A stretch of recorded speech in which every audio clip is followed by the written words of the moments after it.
Bismillahirrahmanirrahim. Assalamualaikum warahmatullahi wabarakatuh. Selamat pagi, salam sejahtera bagi kita semuanya.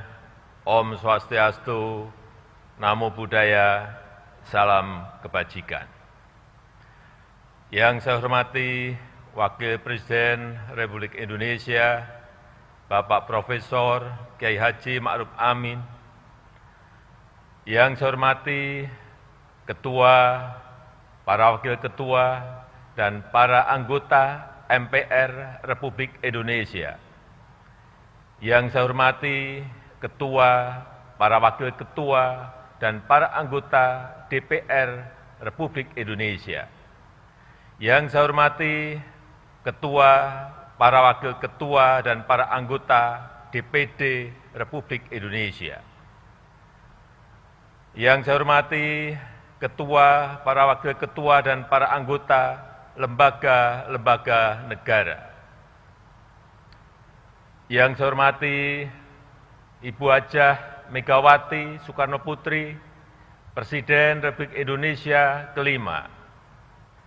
Yang saya hormati Bapak Susilo Bambang Yudhoyono, Presiden Republik Indonesia keenam.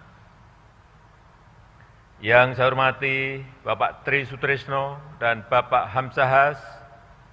Yang saya hormati Bapak Muhammad Yusuf Kalla beserta Ibu Mufidah Yusuf Kalla. Yang saya hormati Bapak Budiono beserta Ibu Herawati Budiono. Yang saya hormati Yang Mulia para Duta Besar negara-negara sahabat dan para pimpinan perwakilan badan dan organisasi internasional. Yang saya hormati para Menteri Kabinet Indonesia Maju, serta Panglima TNI dan Kapolri. Yang saya hormati para Ketua Umum partai-partai politik. Yang saya hormati hadirin, saudara-saudara sebangsa dan setanah air.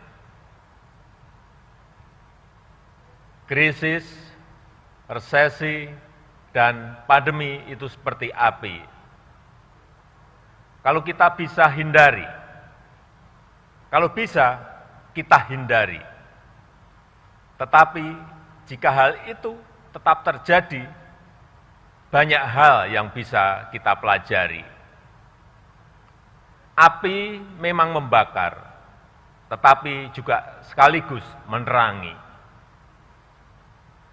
Kalau terkendali, dia menginspirasi dan memotivasi. Dia menyakitkan, tetapi sekaligus juga bisa menguatkan. Kita ingin pandemi ini menerangi kita untuk mawas diri, memperbaiki diri, dan menguatkan diri kita dalam menghadapi tantangan masa depan. Pandemi ini seperti kawah candra di muka, yang menguji, yang mengajarkan, dan sekaligus mengasah. Pandemi memberikan beban yang berat kepada kita, beban yang penuh dengan risiko-risiko, dan memaksa kita untuk menghadapi dan mengelolanya. Semua pilar kehidupan kita diuji, semua pilar kekuatan kita diasah. Ketabahan, kesabaran, ketahanan, kebersamaan, kepandaian, dan kecepatan kita, semuanya diuji dan sekaligus diasah. Ujian dan asahan menjadi dua sisi mata uang yang tidak terpisahkan. Bukan hanya beban yang diberikan kepada kita, tetapi kesempatan untuk memperbaiki diri juga diajarkan kepada kita. Tatkala ujian itu terasa semakin berat, asahannya juga semakin meningkat. Itulah proses menjadi bangsa yang tahan banting, yang kokoh, dan yang mampu memenangkan gelombang pertandingan. Bapak, Ibu, dan saudara-saudara sebangsa dan setanah air. Perjalanan sejarah bangsa Indonesia telah melalui etapa-etapa ujian yang berat. Alhamdulillah, kita berhasil melampauinya. Kemerdekaan Republik Indonesia bukan diperoleh dari pemberian ataupun hadiah, tetapi kita rebut melalui perjuangan di semua medan. Perang rakyat, perang gerilya, dan diplomasi di semua lini dikerahkan, dan buahnya membuat Indonesia sebagai bangsa yang merdeka. Resesi dan krisis yang datang bertubi-tubi dalam perjalanan setelah Indonesia merdeka juga berhasil kita lampaui. Setiap ujian memperkokoh pondasi sosial, pondasi politik, dan pondasi ekonomi bangsa Indonesia. Setiap etapa memberikan pembelajaran dan sekaligus juga membawa perbaikan dalam kehidupan kita. Pandemi COVID-19 telah memacu kita untuk berubah, mengembangkan cara-cara baru, meninggalkan kebiasaan-kebiasaan lama yang tidak relevan, dan menerobos ketidakmungkinan. Kita dipaksa untuk membangun normalitas baru dan melakukan hal-hal yang dianggap tabu selama ini. Memakai masker, menjaga jarak, tidak bersalaman, dan tidak membuat keramaian adalah kebiasaan baru yang dulu dianggap tabu. Bekerja dari rumah, belajar daring, pendidikan jarak jauh, serta rapat dan sidang secara daring telah menjadi kebiasaan baru yang dulu kita lakukan dengan ragu-ragu. Di tengah dunia yang penuh disrupsi sekarang ini, karakter berani untuk berubah, berani untuk mengubah, dan berani untuk mengkreasi hal-hal baru merupakan fondasi untuk membangun Indonesia maju. Kita telah berusaha bermigrasi ke cara-cara baru di era revolusi industri 4.0 ini, agar bisa bekerja lebih efektif, lebih efisien, dan lebih produktif. Adanya pandemi COVID-19 sekarang ini, akselerasi inovasi semakin menyatu dalam keseharian kehidupan kita. Bapak, Ibu, dan saudara-saudara yang saya hormati. Selama 1,5 tahun diterpa pandemi telah terjadi penguatan yang signifikan dalam perilaku dan infrastruktur kesehatan kita, dan sekaligus penguatan kelembagaan nasional kita. Kesadaran, partisipasi, dan kegotong royongan masyarakat menguat luar biasa. Kelembagaan pemerintah lintas sektor dan lintas lembaga negara serta antara pusat dan daerah sampai dengan desa juga mengalami konsolidasi. Hal ini membuat kapasitas sektor kesehatan meningkat pesat dan semakin mampu menghadapi ketidakpastian yang tinggi dalam pandemi. Dari sisi masyarakat, kesadaran terhadap kesehatan semakin tinggi, kebiasaan mencuci tangan, memakai masker, dan menjaga jarak telah menjadi kesadaran baru. Gaya hidup sehat, menjaga kebersihan lingkungan, berolahraga, dan mengkonsumsi makanan yang bernutrisi terasa semakin membudaya. Hal ini merupakan modal besar untuk menuju masyarakat yang lebih sehat dan dalam pengembangan SDM yang berkualitas.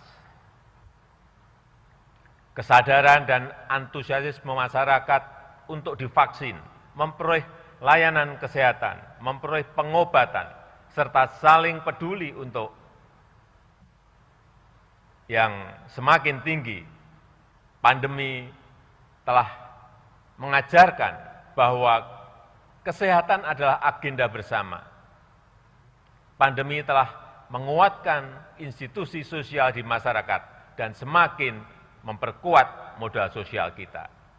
Jika ingin sehat, warga yang lain juga harus sehat. Jika ada seseorang yang tertular COVID-19, maka hal ini akan membawa resiko bagi yang lainnya. Penyakit adalah masalah bersama dan menjadi sehat adalah agenda kita bersama. Kapasitas kelembagaan negara dalam merespon pandemi juga semakin terkonsolidasi dan bekerja semakin responsif. Kita tahu bahwa pandemi harus ditangani secara cepat dan terkonsolidasi dengan merujuk kepada data, ilmu pengetahuan, dan teknologi. Kita juga paham bahwa praktek demokrasi, akuntabilitas, dan tata kelola yang baik harus dijunjung tinggi. Kerjasama antar lembaga serta kepemimpinan yang responsif dan konsolidatif menjadi kunci dalam menangani pandemi. Sejak awal pandemi, lembaga legislatif dan lembaga pemeriksa memberikan dukungan kepada pemerintah untuk cepat mengkonsolidasikan kekuatan fiskal. TNI, Polri, dan birokrasi dari tingkat nasional sampai ke tingkat desa terus bahu-membahu dalam melakukan pendisiplinan protokol kesehatan 3T, termasuk vaksinasi dan penyiapan fasilitas isolasi terpusat. Hampir semua Forkompinda bergerak terpadu dalam mengatasi permasalahan kesehatan dan perekonomian. Manajemen lapangan dalam testing, tracing, dan treatment, serta vaksinasi telah mengasah kepemimpinan di semua level pemerintahan. Saya yakin kapasitas respon kita dalam menghadapi ketidakpastian di bidang kesehatan dan di bidang-bidang lain juga semakin baik dan semakin kokoh. Penyediaan layanan kesehatan oleh pemerintah maupun swasta juga mengalami peningkatan yang menggembirakan.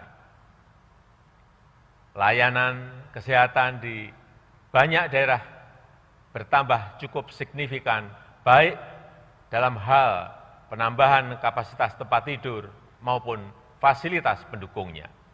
Yang sangat mengharukan dan membanggakan adalah kerja keras dan kerja penuh pengabdian dari para dokter, para perawat, dan tenaga kesehatan yang lainnya. Kemandirian industri obat, vaksin, dan alat-alat kesehatan masih menjadi kelemahan serius yang harus kita pecahkan. Tetapi pandemi telah mempercepat pengembangan industri farmasi di dalam negeri, termasuk pengembangan vaksin merah putih dan juga oksigen untuk kesehatan. Ketersediaan dan keterjangkauan harga obat akan terus kita jamin dan tidak ada toleransi sedikit pun terhadap siapapun yang mempermainkan misi kemanusiaan dan kebangsaan ini. Selain itu, pemerintah bekerja keras mengerahkan semua sumber daya demi mengamankan pasokan kebutuhan vaksin nasional. Namun, pada saat yang sama, Indonesia juga terus memperjuangkan kesetaraan akses terhadap vaksin untuk semua bangsa. Sebab perang melawan COVID-19 tidak akan berhasil jika ketidakadilan akses terhadap vaksin masih terjadi. Melalui diplomasi vaksin inilah kita telah menunjukkan kepada dunia bahwa Indonesia berperan aktif untuk ikut melaksanakan ketertiban dunia yang berdasarkan kemerdekaan, perdamaian abadi, dan keadilan sosial. Bapak, Ibu, dan saudara-saudara yang saya muliakan, walaupun kita sangat berkonsentrasi dalam menangani permasalahan kesehatan, tetapi perhatian terhadap agenda-agenda besar menuju Indonesia maju tidak berkurang sedikit pun. Pengembangan SDM berkualitas tetap menjadi prioritas. Penyelesaian pembangunan infrastruktur yang memurahkan logistik untuk membangun dari pinggiran dan mempersatukan Indonesia terus diupayakan. Reformasi struktural dalam rangka memperkuat pembangunan ekonomi yang inklusif dan berkelanjutan tetap menjadi agenda utama. Pandemi telah mengajarkan kepada kita untuk mencari titik keseimbangan antara gas dan rem, keseimbangan antara kepentingan kesehatan dan kepentingan perekonomian. Dalam mengambil keputusan, pemerintah harus terus merujuk pada data, serta kepada ilmu pengetahuan dan teknologi terbaru. Pemerintah harus tanggap terhadap perubahan keadaan dari hari ke hari secara cermat. Tujuan dan arah kebijakan tetap dipegang secara konsisten, tetapi strategi dan manajemen lapangan harus dinamis, menyesuaikan permasalahan dan tantangan. Pengetatan dan pelonggaran mobilitas masyarakat misalnya harus dilakukan paling lama setiap minggu dengan merujuk pada data-data terkini. Mungkin hal ini sering dibaca sebagai kebijakan yang berubah-ubah atau sering dibaca sebagai kebijakan yang tidak konsisten.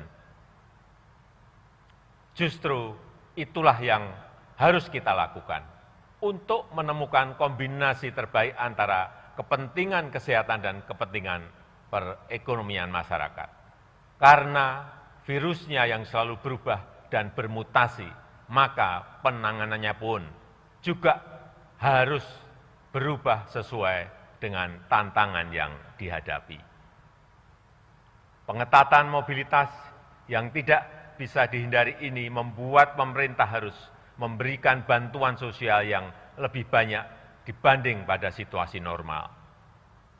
Program Keluarga Harapan PKH, kartu sembako, diskon listrik, subsidi gaji, bantuan produktif usaha mikro, bantuan sosial tunai, BLT dana desa, dan program kartu prakerja juga terus ditingkatkan. Subsidi kuota internet untuk daerah-daerah PPKM juga semaksimal mungkin diberikan kepada tenaga kependidikan, murid, mahasiswa, guru, dan dosen. Yang lebih utama dan merupakan solusi perekonomian yang berkelanjutan, pemerintah memastikan agar masyarakat bisa memperoleh pekerjaan yang layak dan mendongkrak perekonomian nasional. Pandemi memang telah banyak menghambat laju pertumbuhan ekonomi, tetapi pandemi tidak boleh menghambat proses reformasi struktural perekonomian kita. Struktur ekonomi kita yang selama ini lebih dari 55%-nya dikontribusikan oleh konsumsi rumah tangga, harus terus kita alihkan menjadi lebih produktif dengan mendorong hilirisasi, mendorong investasi, dan mendorong ekspor. Fokus pemerintah adalah menciptakan sebanyak mungkin lapangan kerja baru yang berkualitas. Implementasi Undang-Undang Cipta Kerja terus kita percepat. Minggu yang lalu, pemerintah telah meluncurkan OSS, Online Single Submission, yang sangat mempermudah semua level dan jenis usaha, apalagi bagi jenis-jenis usaha yang berisiko rendah. Urusan perizinan, pengurusan insentif dan pajak bisa dilakukan jauh lebih cepat, lebih transparan dan lebih mudah. Kesempatan ini harus dimanfaatkan oleh pelaku UMKM untuk mengembangkan usahanya. Pada periode Januari sampai Juni 2021, realisasi investasi Indonesia tidak termasuk sektor hulu migas dan jasa keuangan sedikitnya 442,8 triliun rupiah, dengan rincian 51,5% di luar Jawa dan 48,5% di Jawa. Investasi ini menyerap lebih dari 620.000 tenaga kerja Indonesia. Penambahan investasi di bulan-bulan depan kita harapkan bisa memenuhi target 900 triliun rupiah, serta menciptakan lapangan kerja baru dan menggerakkan perekonomian secara signifikan. Perkembangan investasi harus menjadi bagian terintegrasi dengan pertumbuhan ekonomi yang inklusif dan berkeadilan. Peningkatan kelas pengusaha UMKM menjadi agenda utama. Berbagai kemudahan disiapkan untuk menumbuhkan UMKM, termasuk kemitraan strategis dengan perusahaan besar, agar cepat masuk dalam rantai pasok global. Hal ini diharapkan dapat meningkatkan daya saing produk UMKM serta meningkatkan pemerataan dan kemandirian ekonomi masyarakat. Ekosistem investasi dan kolaborasi di dunia usaha ini juga dimaksudkan untuk memperkuat perkembangan ekonomi berbasis inovasi dan teknologi, khususnya ke arah ekonomi hijau, green economy dan ekonomi biru, blue economy yang berkelanjutan. Perkembangan sektor pangan terus kita upayakan untuk membangun kemandirian pangan, transformasi menuju energi baru terbarukan, serta akselerasi ekonomi berbasis teknologi hijau akan menjadi perubahan penting dalam ekonomi kita. Konsolidasi kekuatan riset nasional terus diupayakan agar sejalan dengan agenda pembangunan nasional. Sinergi dunia pendidikan dengan industri dan pengembangan kewirausahaan terus dipercepat melalui program Merdeka Belajar.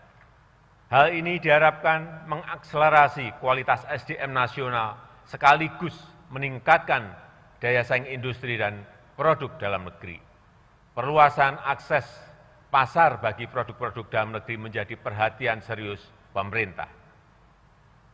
Program Bangga Buatan Indonesia terus kita gencarkan sembari meningkatkan daya saing produk lokal dalam kompetisi global. Pemerintah terus mendorong pengembangan ekosistem ekonomi digital untuk meningkatkan produktivitas masyarakat. Digitalisasi UMKM yang masuk ke aplikasi perdagangan elektronik, e-commerce, dan lokapasar jumlahnya terus bertambah. Sampai Agustus tahun ini, sudah lebih dari 14 juta UMKM atau 22% dari total UMKM yang sudah bergabung dengan aplikasi perdagangan elektronik, e-commerce. Partisipasi dalam ekonomi digital ini sangat penting karena potensinya yang sangat besar dan mempermudah UMKM untuk masuk ke rantai pasok global. Tahun 2020 nilai transaksi perdagangan digital Indonesia mencapai lebih dari 253 triliun rupiah. Nilai ini diperkirakan akan meningkat menjadi 330,7 triliun rupiah di tahun 2021. Bapak, Ibu, dan saudara-saudara sebangsa dan setanah air, pandemi COVID-19 juga memberikan hikmah kepada bangsa Indonesia bahwa krisis menuntut konsolidasi kekuatan negara untuk melayani rakyat, meningkatkan kesejahteraan masyarakat, dan meraih Indonesia maju yang kita cita-citakan. Dukungan semua pihak, utamanya lembaga-lembaga negara, menempati posisi sentral. Kerja cerdas dan sinergitas antar lembaga negara menjadi salah satu kunci utama untuk bisa gesit merespon perubahan yang terjadi di masa mendatang. Keseimbangan dan saling kontrol antar lembaga negara sangatlah penting dalam sistem ketatanegaraan kita. Tetapi kerjasama, sinergi, serta kerelaan untuk berbagi beban dan tanggung jawab justru lebih utama dalam menghadapi pandemi ini. Saya mengucapkan terima kasih yang sebesar-besarnya kepada lembaga-lembaga negara, juga kepada Bank Indonesia, Otoritas Jasa Keuangan, Lembaga Penjamin Simpanan, Komisi Pemberantasan Korupsi, dan Ombudsman Republik Indonesia, termasuk Komisi Pemilihan Umum dan Badan Pengawas Pemilihan Umum atas dukungannya yang konsisten dan produktif selama ini. Saya mengapresiasi para anggota MPR RI dengan program 4 pilarnya yang terus konsisten memperkokoh ideologi Pancasila, Undang-Undang Dasar 1945, NKRI, dan Bhinneka Tunggal Ika. Agenda MPR untuk mengkaji substansi dan bentuk hukum pokok-pokok haluan negara juga perlu diapresiasi untuk melandasi pembangunan Indonesia yang berkelanjutan lintas kepemimpinan. Menghadapi pandemi yang membutuhkan penanganan yang luar biasa, DPR RI bersama pemerintah juga telah bekerja keras dan bersinergi untuk membangun fondasi hukum bagi penanganan COVID-19. Selain penanganan masalah kesehatan, DPR bersama pemerintah berhasil menyelesaikan Undang-Undang Cipta Kerja yang merupakan Omnibus Law pertama di Indonesia yang menjadi pilar utama reformasi struktural di negara kita. Selain itu, dengan berbagai macam inovasi, DPR terus melakukan penjaringan aspirasi masyarakat dan menjalankan pengawasan terhadap pelaksanaan program-program pemerintah. DPD RI juga terlibat aktif dalam pembahasan rancangan undang-undang, termasuk terkait dengan kebijakan anggaran, serta melakukan pengawasan, utamanya terhadap pelayanan publik dan pelaksanaan undang-undang tentang desa. Peran ini memberikan kontribusi dalam ketepatan penanganan pandemi dan sekaligus dalam perbaikan kelembagaan pemerintah daerah ke depan. Di tengah kebutuhan pemerintah untuk bertindak cepat menyelamatkan masyarakat dari pandemi, peran pemeriksaan yang dilakukan oleh BPK RI juga telah dilakukan beberapa penyesuaian. Situasi pandemi bukan situasi normal dan tidak bisa diperiksa dengan standar situasi normal. Yang utama adalah menyelamatkan rakyat. Menyelamatkan rakyat adalah hukum tertinggi dalam bernegara. Inovasi BPK untuk mewujudkan akuntabilitas untuk semua di negara kita patut untuk dihargai. Saya mengapresiasi upaya-upaya BPK untuk memberikan informasi temuan pemeriksaan agar ditindaklanjuti oleh pemerintah, baik di pusat maupun di daerah. Walaupun di era pandemi, kecepatan kerja dalam pelayanan peradilan juga tidak bisa ditunda, bahkan harus dipercepat. Proses administrasi dan persidangan perkara di Mahkamah Agung secara elektronik telah mampu mempercepat penanganan perkara. Bahkan dengan adanya aplikasi peradilan elektronik e-court telah mempermudah dan meningkatkan jumlah perkara yang dibawa ke pengadilan. Demikian pula halnya dengan Mahkamah Konstitusi yang juga menggelar persidangan melalui daring. Munculnya banyak permohonan keadilan yang terkait dengan undang-undang dan juga perkara pilkada telah membuat MK mampu menyelesaikan perkara tepat waktu. Keberadaan sistem peradilan berbasis elektronik telah memfasilitasi terselenggaranya layanan publik secara cepat, transparan, dan akuntabel. Komisi Yudisial juga harus tetap produktif di era pandemi, baik dalam seleksi calon hakim agung, menangani laporan masyarakat, pemantauan perkara persidangan, serta pelanggaran kode etik hakim. Dengan kerja keras dan inovasi yang dilakukan, KAY telah berhasil meningkatkan kinerjanya di tengah pandemi COVID-19 ini. Bapak, Ibu, dan saudara-saudara sekalian yang saya hormati, pandemi telah mengingatkan kepada kita untuk peduli kepada sesama. Penyakit yang diderita oleh seseorang akan menjadi penyakit bagi semuanya. Penyelesaian pribadi tidak akan pernah menjadi solusi. Penyelesaian bersama menjadi satu-satunya cara. Dengan budaya yang selalu saling peduli dan saling berbagi, masalah yang berat ini bisa lebih mudah diselesaikan. Mari kita pegang teguh nilai-nilai toleransi, Bhinneka Tunggal Ika, gotong royong, dan Pancasila dalam bermasyarakat, berbangsa, dan bernegara. Kita lewati ujian pandemi dan ujian-ujian lain setelah ini dengan usaha yang teguh, disertai dengan doa pengharapan yang tulus. Kita jaga kesehatan kita, disiplin diri dalam protokol kesehatan, serta saling menjaga dan saling membantu. Tidak ada orang yang bisa aman dari ancaman COVID-19 selama masih ada yang menderitanya. Saya menyadari adanya kepenatan, kejenuhan, kelelahan, kesedihan, dan kesusahan selama pandemi COVID-19 ini. Saya juga menyadari begitu banyak kritikan kepada pemerintah, terutama terhadap hal-hal yang belum bisa kita selesaikan. Kritik yang membangun itu sangat penting, dan selalu kita jawab dengan pemenuhan tanggung jawab sebagaimana yang diharapkan rakyat. Terima kasih untuk seluruh anak bangsa yang telah menjadi bagian dari warga negara yang aktif dan terus ikut membangun budaya demokrasi. Indonesia tangguh, Indonesia tumbuh, yang menjadi semboyan bulan kemerdekaan pada tahun ini hanya bisa diraih dengan sikap terbuka dan siap berubah menghadapi dunia yang penuh disrupsi.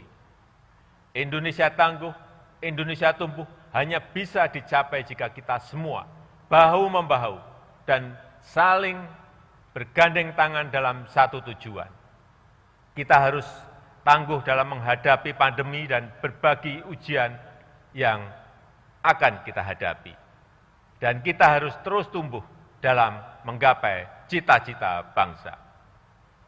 Semoga Allah SWT, Tuhan yang Maha Kuasa, senantiasa meridhoi dan mempermudah upaya bangsa Indonesia dalam meraih Indonesia maju yang kita cita-citakan. Dirgahayu Republik Indonesia, Dirgahayu Negeri Pancasila, Merdeka!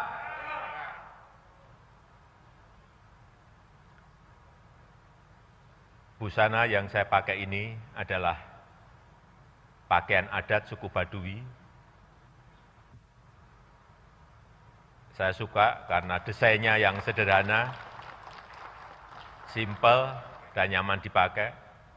Saya juga ingin mengucapkan terima kasih pada Pak Jaro Saija, Tetua Adat Masyarakat Baduy, yang telah menyiapkan baju adat ini. Terima kasih. Wassalamualaikum warahmatullahi wabarakatuh. Om Santi Santi Santi Om. Namo Buddhaya. Salam kebajikan.